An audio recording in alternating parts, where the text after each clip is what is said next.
Hi, this is Kara, and this is DIY on the house.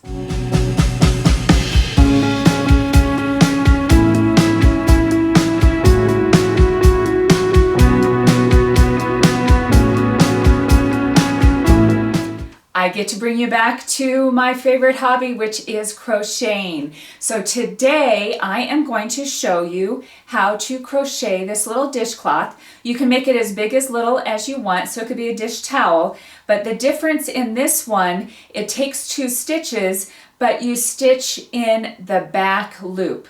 You crochet in the back loop, and so it really gives it a great effect. And so I'm going to show you how to do that. It's quick, it's fun, and when it's all done, it's pretty adorable. Today I'm going to show you how to crochet this dishcloth. This is a project that I'm almost finished with, but I wanted to show you it first so that you can get a visual of what I'm talking about when I talk about crocheting in the back loops and what effect that has on your pattern. This is a half double crochet, single crochet combination of stitches, but I crochet it in the back loops, and that gives it the ridge effect on each row, which I really, really love. Here is the dish towel that I also have a video on the channel that uses the same half double crochet, single crochet combination, but it does not crochet in the back loops, and so therefore it gives it a totally different look. Okay, every time you start crocheting, you need to make a slip knot. So I just wrap mine around the index finger and my thumb,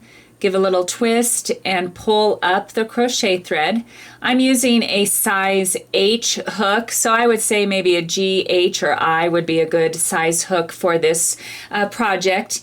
For this project, I'm using the Sugar and Coats cotton yarn for this. It works really well, and you can get it at most stores. Probably only need 1 ball. And for this, we're going to chain 30. So I slow mode the camera here so you can see a chain. You go up and over and draw it through. And we need to do 30 of these all the way across. And so here's a diagram on how you can count your chains, because it doesn't matter. You can go 20 wide, 40 wide, whatever you want, just as long as every row from here out has the same number of stitches. We're getting ready to go onto the first row. We go in the second stitch from the hook, the second chain from the hook. We insert the hook in, and I'm going to be starting with the single crochet here. So you insert it in without drawing over the thread first, and then draw it through both on the hook. Now to do a half double crochet, you draw the thread over your hook first, and then you insert it into the stitch. So we draw up your yarn and then draw up through all 3 stitches on the hook. Now we're going to go to a single, so you just stick it in first and draw it through both.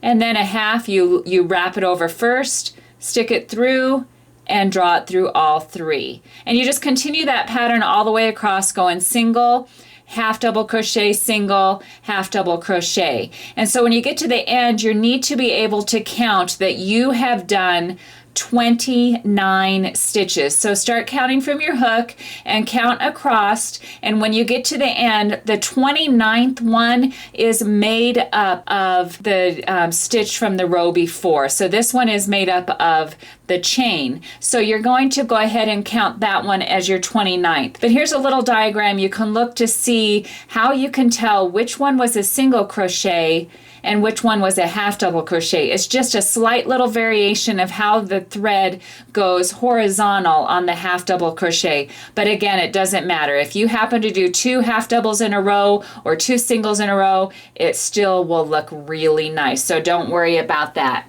So here we're going to get ready to start on the next row. Typically I feed my thread back through so that it can hide, and you can see that on my other videos, so you can hide it in the row above. But since I'm going to be showing you how to go in the back loops, I didn't want to get confused by too many threads in there, so we're just going to feed that in at the end. So we're going to go ahead and get started on the next row here, and I am going to start with a half double crochet. So you chain 2 and then you turn your row to get started, or you turn your project to get started on the next row. So chain 2, and now you go in the second chain or the second stitch from the hook. So this one here makes 1, and here is the second stitch. And so here's a little diagram to see what I'm going to be talking about. On the back loop, you go in, you insert your hook into the part of the stitch on the lower row that is furthest away from your body. So that is the back loop. So you're going to go ahead and put your thread over just like normal on a half double crochet into the back loop and draw it through. And so then we're going to do the same for a single crochet all the way across. So that a half double crochet, you go over once. A single crochet, you do not put the thread over before you start. So you're going to go this rhythm all the way across, half double crochet, single crochet, working in the back loops all the way across. And so this is what your project looks like. I went ahead and obviously continued the project. The half double crochet single just gives it a super nice texture, but the back loops is what gives it the horizontal ridges. And like I said, it doesn't matter if you miss and go 2 in a row. So this measures about 7.5 inches, and you can tell it's a square by folding it in a triangle. So I think at this point we're ready to go ahead and put a border on it. And I am going to do a border all the way around. And to do a border, you work your row back just like you have all along. So you turn your project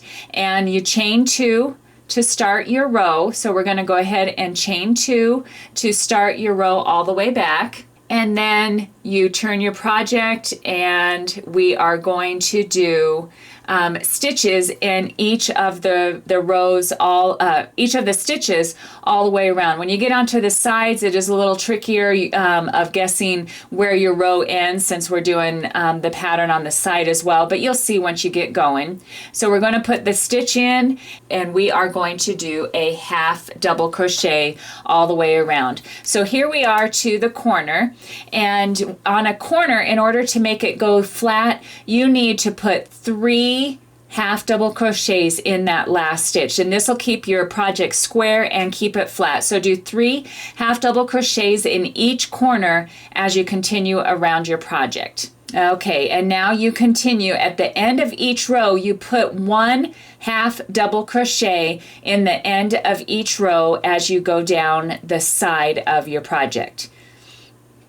This just gives it a really nice, crisp, finished look by putting an edge on it like this. So here is what your project will look like when you get all the way around. You've done all 4 sides and you've come to the end. We put in 3 stitches in that corner, 3 half double crochets, I should say.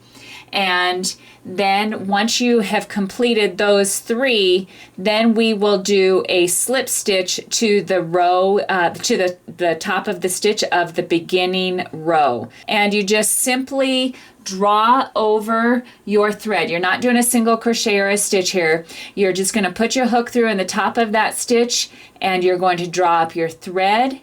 And then I'm going to go ahead and just snip my yarn here so that when I draw it through this stitch here, I'm going to go ahead and draw that through and then draw it through all of the way. Okay, so now you've drawn it all the way through, and you have your project almost complete. We just need to hide the thread here just by weaving the tail through your rows previously, through your stitches previously, and then just hide it in the rest of your stitches, and then you have your project done. So I weave it through one direction, I turn the project, I weave it through another. This is just a good way to make a nice secure finish, a nice secure ending to your project, and you'll be good to go. Go ahead and snip off your threads with just a little bit of maybe a 1/4 inch little tail there. Snip those off.